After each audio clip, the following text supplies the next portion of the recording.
Parents of tweens, if you're familiar with far-off drop-offs... Dad, stop, right here. Or get DMs about what's for dinner, you may be experiencing tween milestones. For your son or daughter, these can start at age 9. HPV vaccination, a type of cancer prevention against certain HPV-related cancers, can start then too. For most, HPV clears on its own. But for those who don't clear the virus, it can cause certain cancers later in life. Embrace this phase. Help protect them in the next. Ask their doctor today about HPV vaccination. Brought to you by Merck. District Attorney Larry Krasner has built a national reputation for being a progressive prosecutor. He's also won 2 elections in Philly at a time when homicides and shootings surged and have since dropped to historic lows. Next month, May 20th, is the Democratic primary, and he's up for a 3rd term. Today, he's on the show talking about why his progressive approach to law enforcement has helped to make Philly safer than it's been in decades, why his opponent reminds him of Trump, and why he thinks the Eagles should have skipped visiting the White House. It's Wednesday, April 30th.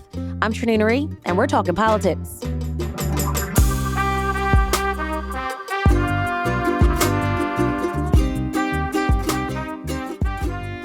District Attorney Larry Krasner, why do you ultimately still want this job? What do you think you still haven't accomplished yet? Trenae, it's great to be on a show with you.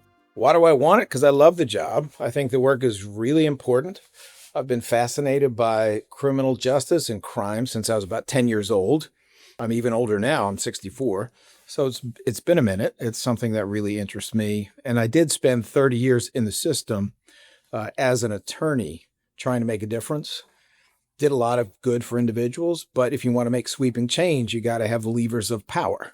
And we do have some levers in the DA's office. Not all of them, but we have some of them. So we have been able to make sweeping change.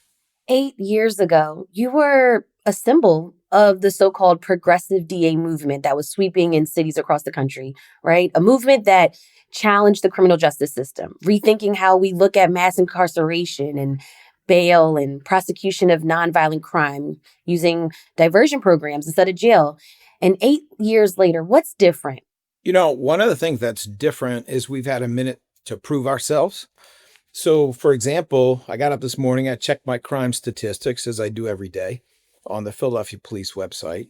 We have the lowest number of homicides through the 27th of April. Today's the 28th. But we have the lowest number of homicides by far in the last 50 years. That is remarkable, not just because it's so low, but also because, this remains the poorest of the 10 largest cities. This remains a city in a state that has terrible gun laws that don't protect any of us. Pennsylvania supplies crime guns to Jersey and to New York, and frankly, they're pissed about it, understandably so, right? So how is it that after 50 years with more guns on the street every single day, without solving the fundamental issue of Philly being the most broke of the 10 biggest cities, how is it that we have the lowest number of homicides? How is it that we have a number that's so much lower than when I took office? How is it that in 18 of the different categories of crime and subcategories followed by the police department, we are down in 15 out of those 18 categories? How is it that we led the country late last year among big cities in improvements in public safety? And the answer is definitely not me, but the answer is that we're doing some things right. There's been a deep investment in prevention through community-based organizations. I think city council and the mayors have been part of that. There has also been an effort to use really modern law enforcement. In other words, forensics, use science to solve crimes that were never getting solved. And we've gotten some tremendous results that include things like shutting down certain shooting groups, 0 to the 4, young bag chasers. These are pretty vicious shooting groups, shutting them down completely, as opposed to just nibbling at the edges.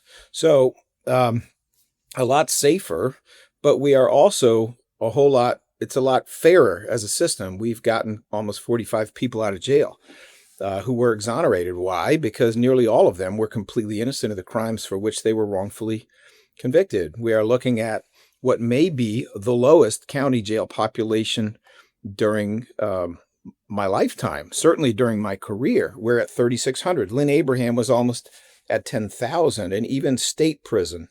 And Philly has supplied a big chunk of the state prison population all these years. We've gone from 13,000 all the way down to 9,000 in just the last 7.5 years, not even 7.5. So, we have made sweeping change. It is really important.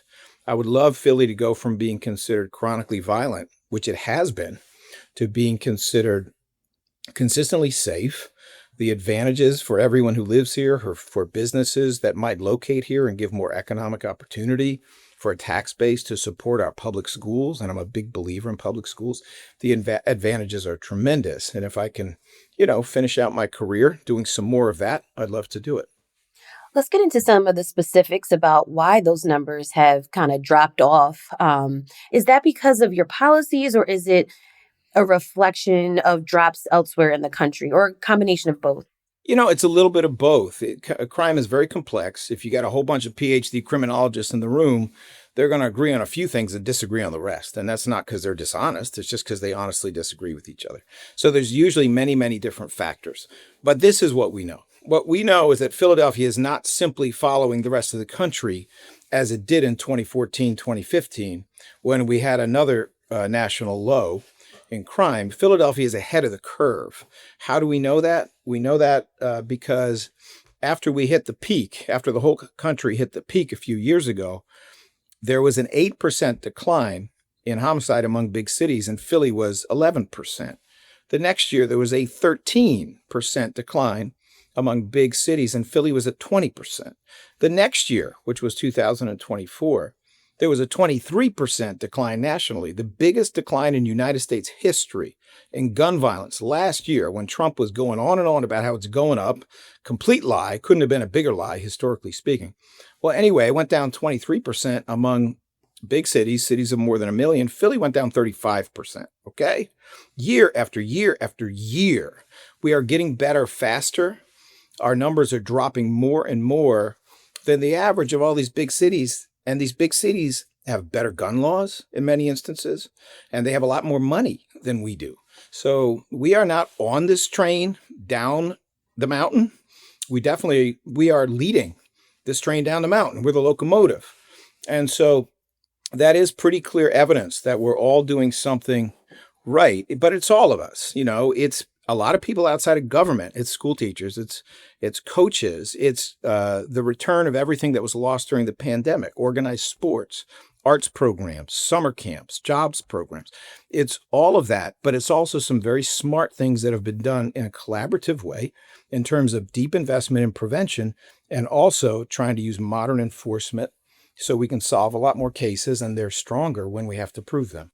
It used to be that DNA, which is really important science for solving crimes, it used to be DNA required large samples of material, whatever it might be, very elaborate process. We are at the point where the tiniest little bit of DNA, something, I just talked about a case today where there was a little bit of DNA left on a cigarette lighter and a pair of AirPods by someone who killed somebody else. And during a struggle, these things fell out of his pocket, right?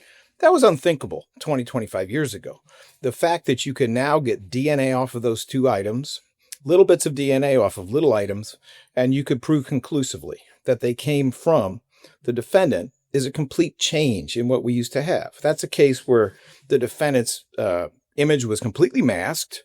He had something covering his entire face and his entire head when he was caught on video doing this thing. It was a case that would not have been solved or would not have been proved but for DNA. And we're seeing not just that little bit of technology, but we are seeing all sorts of things. The ability to follow crime on social media, follow beefs on social media, really dig in on things like geolocation.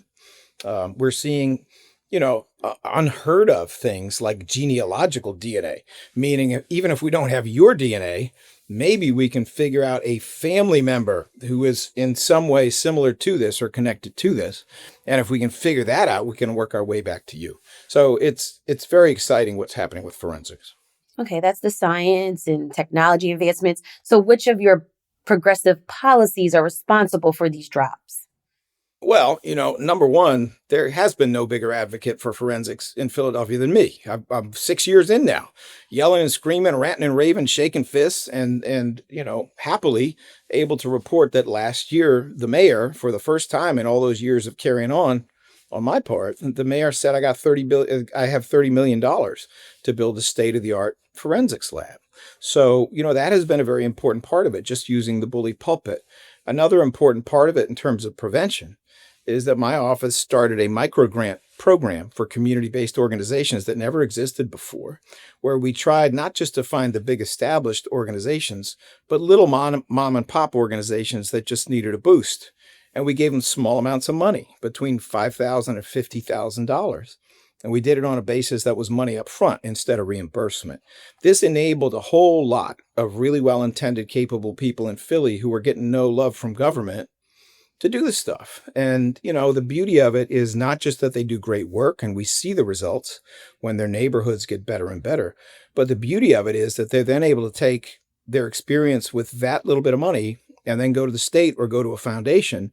And now they're not getting $10,000 or $20,000. Now they're getting $800,000 because they have proven that they're worth it and they can get the work done and they're not just going to run off with the money. So that's another policy. We, among the other policies are getting away from cash bail as much as we can.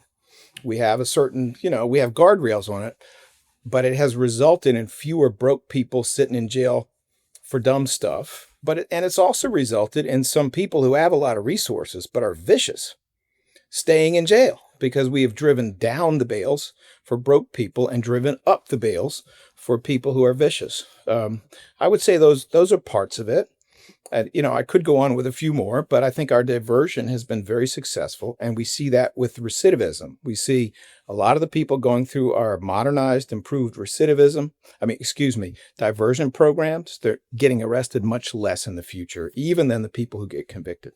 You're often criticized for not having good relationships with other parts of law enforcement. So I'm wondering, are you getting along better with the police union head, Roosevelt Poplar? Well, Roosevelt Poplar has been a real breath of fresh air compared to John McNesby. John McNesby pretty much told everybody the truth, which is that he was very comfortable in a world where police officers were wearing Nazi tattoos that were visible. He defended that. As the head of the union, he was very comfortable having the Proud Boys come into FOP Hall during his administration. He had no problem stating that, that Black Lives Matter was a, quote, pack of rabid animals, unquote, in 2017. That is not Roosevelt Poplar. Roosevelt Poplar is a genuine human being who is much more interested in public safety than he is in politics. And it, is a benefit and asset to the city. So I'm getting along great with Roosevelt Poplar. I'm getting along, in my opinion, extremely well with our commissioner, which is not new. I've always gotten along well with the commissioners. But it does change the dynamic when you have a John McNesby, a totally MAGA guy who's awful close to white supremacist people. When you have him spending all of his time attacking the administration, it's harder to get things done than when you have people who are genuine and who really want to do the best by their members, but they also want to do the best by the city. So I'm very happy with that relationship. The right often also describes you as a Soros-backed prosecutor because your campaigns have been funded in the past by George Soros, the billionaire supporter of progressive causes. So he's, often hated by conservatives like Elon Musk. So are you getting or hoping for funding from Soros this time around? So, just a little bit of factual information for your listeners. I've never gotten $1 from George Soros. That is absolutely incorrect. It's something they say all the time. But the way the law works, and I don't like money in politics at all. If you left it to me, every politician would get a flat amount of money. It would come from tax dollars. And then you either win or lose. It would be like stock car racing where everybody gets the same car. You're either a good driver or you are not. But, there's really nothing more ironic than Elon Musk and his friend Donald Trump criticizing George Soros. Are you kidding me? What are they talking about? George Soros, at least, is not someone who justifies apartheid like Elon Musk does. And he grew up in apartheid. George Soros is someone who actually believes in democracy. So, the reality here is, while I've never gotten any money from George Soros, I've never met George Soros. George Soros, like so many other billionaires out there, has his likes and his dislikes. He happened to like what we were doing, so he completely on his own, with no communication with me whatsoever, did what he did the first time, which was somewhat substantial. It was over $1 million worth of ads or whatever. Second time, he did very little. It was about $150,000 worth of activity. Again, completely outside of the campaign. None of it came to me. I was consulted on none of it. That's just how it works. And just to clarify the record here, the money in the first campaign in 2017 came from a PAC funded by George Soros called Philadelphia Justice and Public Safety. And he may or may not do anything this time. My understanding as of a few days ago from reading the paper is that George Soros is not doing this at all anymore. That, maybe one of his kids is, but that he's not doing it at all. Meanwhile, we all think it's normal for Elon Musk to stick a giant cheese head on in Wisconsin and put $25 million directly into trying to bash a good Supreme Court justice there. And then, of course, losing because it's so offensive to the public. I have no idea if there will be any of that. I think it's very, very likely that Elon Musk will be supporting my opponent. He's made it clear several times since I sued him that he's coming after judges like he did in Wisconsin. He's coming after DAs like he already did in Austin, Texas. He failed there too, but he still came after him. So I think there's a very good chance that the other side may have this kind of support, but it's definitely not going to be coming from me. Much of your fundraising emails are also centered around Trump, and you call your opponent, Judge Dugan, nothing more than a prop for Donald Trump, Elon Musk, and MAGA Republicans in Pennsylvania who want to punish Philadelphia. How is Dugan a prop for Trump?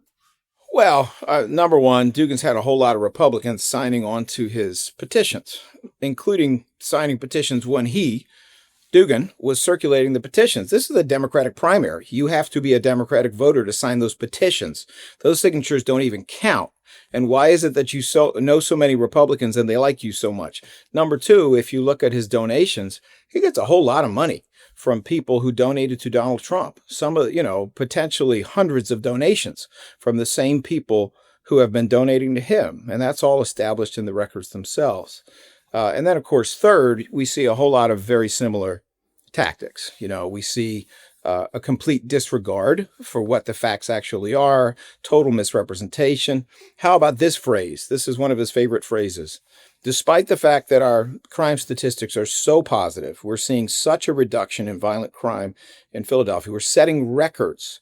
He won't talk about it. He just keeps saying to crowds when we are together, do you feel safe? Do you feel safe? This is Trumpism, 101. The facts have no significance. They have no importance. I will just tell you something that'll be scary or that will enrage you or divide you, and I will get you to support me. So, yeah, what I see here, unfortunately, is that we have a stalking horse for what is effectively the Donald Trump approach to politics.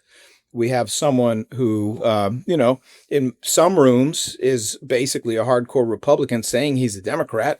And then in other rooms, he says he's the biggest reformer who ever lived. Really? I haven't seen that in his, in his years on the bench. And, just to take it another step, another level, if you actually look at how Donald Trump has represented himself all these years, the world's greatest businessman, et cetera. No, 6 bankruptcies, couldn't make money off of a casino.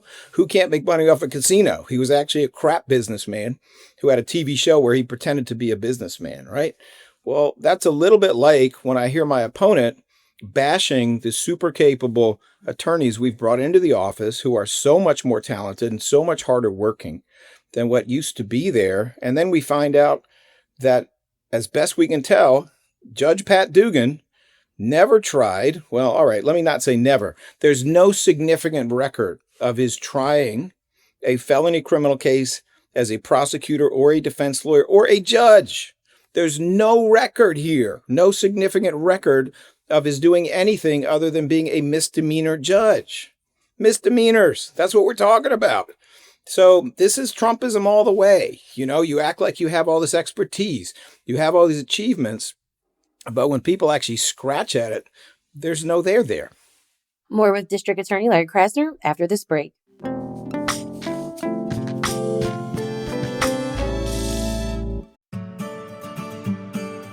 Ready to win Mother's Day and cement your reputation as the best gift giver in the family? Give the moms in your life an Aura digital picture frame that comes preloaded with years of family photos. save the wrapping paper, every frame is packaged in a premium gift box with no price tag. Aura frames can play your live iPhone photos and videos up to 30 seconds right on the frame. The embedded speaker plays audio on demand. The interactive touch bar allows you to change photos, view details, like photos, with a simple tap or swipe on the edge of the Aura frame. Aura has a great deal for Mother's Day. For a limited time, listeners can save on the perfect gift by visiting auraframes.com to get $35 off plus free shipping on their best-selling Carver matte frame. That's auraframes.com. Promo code CityCast. Support the show by mentioning us at checkout. Terms and conditions apply.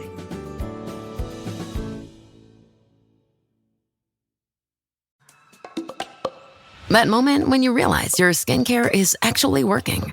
That's Rodan & Fields, the #1 female dermatologist-founded skincare brand in the U.S. Designed by 2 dermatologists who don't just know women's skin, they know how to formulate for it. Rodan & Fields, love what you see. Tap the banner or visit rodanandfields.com/Spotify to get your exclusive welcome offer. I want to get into some of the issues that are top of mind for Philadelphians, right? We were looking at the DA's office dashboard, and it shows that this year retail theft is higher. And yet most cases against alleged thieves were dismissed or withdrawn. Why is that? Well, number one, retail theft is down. It's actually down a lot. What the Philadelphia Police Department's data says is that it's down almost 10% this year. So once again, there's a repetitive narrative out there, which comes from the Republican Party, which is that everything's always worse, even if it's better. It's been one of the big problems in the United States, but it is not the case that retail theft is worse this year than it was last year. Just clarifying again here, the statistics show that retail theft so far this year is down compared to last year at this time, but retail theft did increase every year from 2020 to 2024. Well, look, there is an epidemic nationally having to do with retail theft. That is fair. And that epidemic also affects Philadelphia. That is fair. That epidemic has a whole lot of roots in things like the reality that we have more unhoused people last year than ever in U.S. history. We have an out-of-control opioid problem in the United States that government has utterly failed to deal with. And I say that as someone who continues to sue big opioids despite all kinds of pressure from both parties to drop my lawsuit. I'm just not going to do that. And then we have changes in retail that have made the internet the most capable receiver and vendor of stolen goods that we've ever had. In U.S. history, we have self-checkout in ways we didn't used to have it. We have pharmacies that are going bankrupt over lawsuits about how they mismanaged distributing opioids and over mistakes they made in terms of going after, buying a lot of brick and mortar retail when they should have been shifting to internet sales. We have these serious problems, but what we've tried to do is adjust. And so over a year ago, we started a retail theft task force with merchants and with the police department. And it's been pretty effective. It has allowed them to use a particular type of app, which notifies us and it notifies the police department when that relatively small number of people who just keep doing retail thefts are moving and are acting. And it's been good. Of the 10 most prolific retail thieves in Philly, I was told a few days ago by the police department, 8 are in custody. 2 of them are now identified, known, and they're on the radar to catch next. So there have been a lot of improvements in what's going on. And as I said, retail theft right now is down 10%. I want to talk about the juvenile justice policies. The city is locking up young people at higher rates than other big U.S. cities, 4 times the national average. And also, these are high numbers throughout the Commonwealth. So what's your plan to reduce these rates? What are your policies to keep kids out of jail? So I know where that data comes from. It's from 2023. It is not from 2024. It is not from 2025. And it's also data that does not look at things like, is it a big urban center? The only comparable urban center is Pittsburgh. If you're going to compare us to a cornfield, we're going to lock up more people than they do in a cornfield. That's just the reality of it. But my office doesn't lock up people. My office receives cases that are investigated primarily by the police or other federal agencies. Obviously, we take it very seriously once they are locked up. Part of the phenomenon we are seeing is that even though there is a dip in shootings for people who are 18 to 22 or 18 to 25 years of age, there's a dip. There's an increase in people being arrested for shootings before they are 18. That's not something we can ignore. If you're shooting other people, then yes, you need to be off the streets until we figure out what the next step is, even if that step is rehabilitative, even if that step is directed at getting you at age 15 out of the shooting group and getting you on a better path so you will never do it again. We have to do that. So, I make no apologies for taking people who are shooting other people, raping other people, engaging in gunpoint robberies, carjacking senior citizens. I make no apologies for their being detained and they're being prosecuted in ways that are appropriate. But at the same time, more than any prior administration, we have pushed hard to keep cases in juvenile court, to do so much more than happened in the past. We have pushed for the state to come up with rehabilitative facilities. Mostly what they have done is to close the old ones and then not rebuild. Sadly, the same thing that was done with mental health during the rise of mass incarceration. So we continue to push on that. What else has to be done? Honestly, more than anything else, so much crime is young people hurting young people. And they are hurting each other because they see no future, because they have no hope, because they don't see a life that looks attractive to them. We need to give them a life that is attractive to them. That's what we need to do. We need to give them hope. What does that mean? That means they can get training to be a welder and make $40 or $50 an hour. That's what it means. It means that the schools are engaging them in a way that is supportive. It means that if the only thing keeping them in school is the football team, there's a football team so that they don't go and join a different kind of team. It means all of that. The victories here are much more in the prevention and then the detection of crime with swift reaction to the crime. It's much more in that direction than in terms of trying to use punishment as a tool to stop the actions in the first place.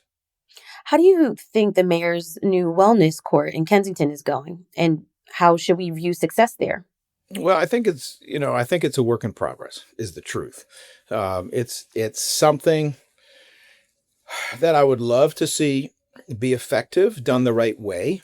A lot of the language and description of it has shifted in the last couple of years. It has shifted from a much more lock 'em up approach to a much more rehabilitative approach, and that's good.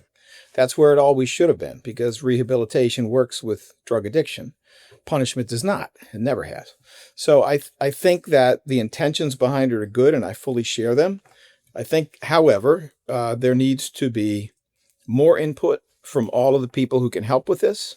And as we get more input and as we shift and adjust the program over time, we can hope that it will do more than just be well-intended. We can hope that it will do more than be a good effort. What we need in Kensington after 60 years of disaster there, and it has been 60 years, what we need is something that works. The other efforts have, for the most part been lock 'em up efforts that utterly failed. I'm hoping this will be a much more public health oriented, much more pro-harm reduction, much more we understand addiction is a disease type of approach. And I think that if that works, then we could do very well. How would you respond to your opponent, Pat Dugan, saying that you haven't been a partner with the courts and the police and the mayor on these diversion programs, which are intended to keep people out of prison or out of jail and get treatment? How would you respond to that? Well, you're kind of taking me back to the Trumpian question. We have drastically expanded diversion. Everybody knows that. Everybody knows we're about rehabilitation, fixing the problem, second chances. So, honestly, it's kind of an absurd attack. To the extent he ever gets specific, his specific complaint is we're not doing exactly the same diversion programs that were there 15 years ago that were failures or that were discriminatory or, that had bad outcomes so public defenders wouldn't put their criminal defendant clients into these programs. You have to not only grow the tree, which we have, but you also have to prune away some of the old programs that are out of date or ineffective. We've done that too.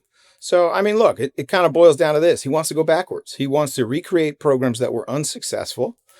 He ignores the fact that we've drastically expanded diversion with much better programs, and we intend to keep doing it.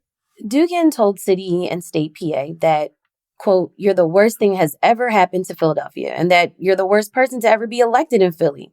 He said, "You're a guy from the suburbs who has no clue what it's like to go to Overbrook High School or Lincoln High School or ride the L."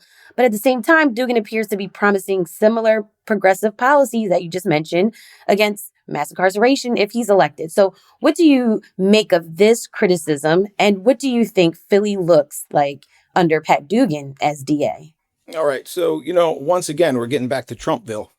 I am from inner city St. Louis. I repeat, inner city St. Louis, Missouri, Pat Dugan. I went to public school in inner city St. Louis, Missouri. I went to public school in the Philadelphia area in different locations. Pat Dugan went to St. Joe's Prep. Did you hear the word prep? I heard the word prep. That is not a public school. Do you want a chief prosecutor who is so willing to trade in untruths? Can you trust someone who is so willing to say things that are completely untrue, to make the tough decision, to do what is politically hard because it's the right thing to do? And I think we know from that kind of comment, but we also know from his infamous handling of the Josie case, that this is someone who is always going to put his ambition and his self-promotion ahead of the truth, and he's going to put it ahead of what's good. If any of you don't know what the Josie case is, I encourage you to look it up, Josey. It's a police officer who simply put on video, rather obviously, assaulted a much, much smaller woman who was walking in the Puerto Rican Day Parade back in about 2011. The video speaks for itself, and when Judge Dugan heard the case and spoke, he said not guilty. Why? Did it have anything to do with the fact that he was married to a police officer? Did it have anything to do with the fact that that police officer was sitting in the room when he heard that case? Which no spouse of a judge should ever do, and no judge should ever permit that. And I say that as the spouse of a judge who sat on the bench for 19 years. I would never dream of sitting in a courtroom, to wink at my spouse about which way that person should rule.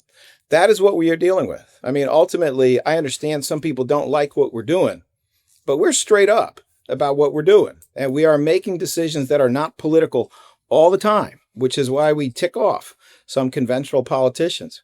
What you're being offered with Judge Dugan is, how do you feel about crime? Not the reality that the numbers are very positive. Krasner's from the suburbs, not the reality that I'm born in inner city St. Louis. He's just the guy riding a subway, except he's going to St. Joe's Prep while I'm in public school. Is that what you want? Do you want a liar? We already have one in the White House. Before I let you go, will there be a debate? You backed out the one with the Philadelphia Association of Black Journalists, CBS News, Word Radio, Lenfest Institute for Journalism, at the Museum of the American Revolution. And then you showed up to the WHYY News Committee of 70 and the Philadelphia Bar Association debate. Dugan didn't show up to that. So will there be a debate between the two of you? Well, once again, let's correct the facts. The fact is, the two of us agreed to one debate. That was the one where I showed up. He agreed to that debate. There was only You're saying you didn't agree to the other one with the other organizations? No, we have literally dozens of requests for forums and requests for debates. And after looking at them, we agreed to do the one with Cherry Gregg, who is the former president of the Black Journalists Association, something that gets lost here, who is also an excellent journalist and a lawyer. We agreed to do that. And after he had agreed to do it, he backed out. That's what actually happened here. This is normal to have one debate. It's what I had with Carlos Vega last time. It's what the mayor just had when she ran for office. That is normal. But for some reason, Pat Dugan did not want to come to the one debate where he agreed to go and where I agreed to go. So no, I don't accept, frankly, one more bit of misleading information coming from Pat Dugan that we somehow backed out of something. We backed out of nothing ever. He backed out of the one debate that was scheduled. And if anybody would like to watch me in a boxing ring running around looking for my opponent, feel free to watch the video of that debate. One last thing. I'm just curious. What are your feelings of the Eagles, some of the Eagles going to the White House? Well, I got to be honest with you.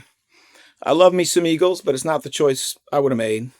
I think, when we had Malcolm Jenkins in Philly, one of our many, many great ex-Eagles players, I think there was a better understanding of what we were up against. I take a simple approach here.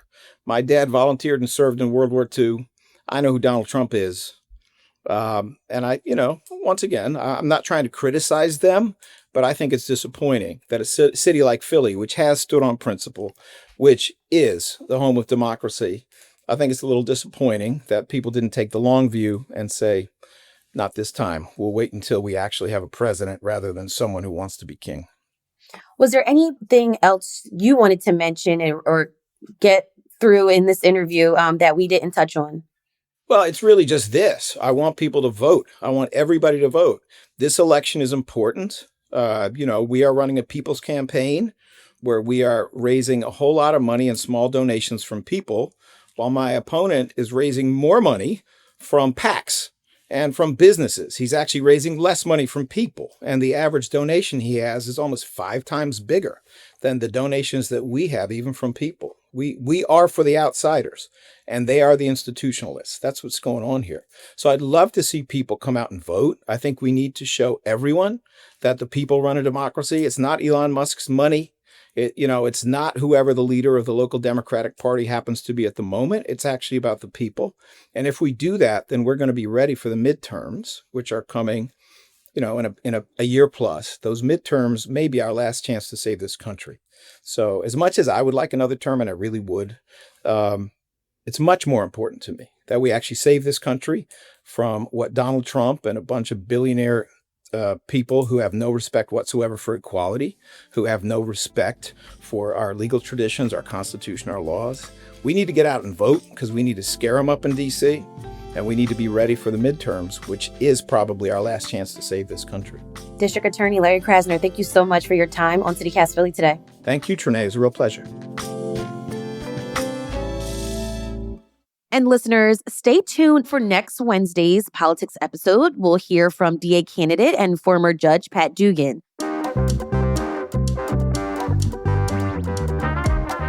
That's all for today here on CityCast Philly. Let us know what you think about the DA's race. Share this episode in the group chat if your Philly folks are talking about voting or Trump or crime in Philly. And sign up for our morning newsletter, Hey Philly, with more news about what Philly's talking about. We're here every Wednesday talking politics, and we're back tomorrow with other news from Philly. Bye.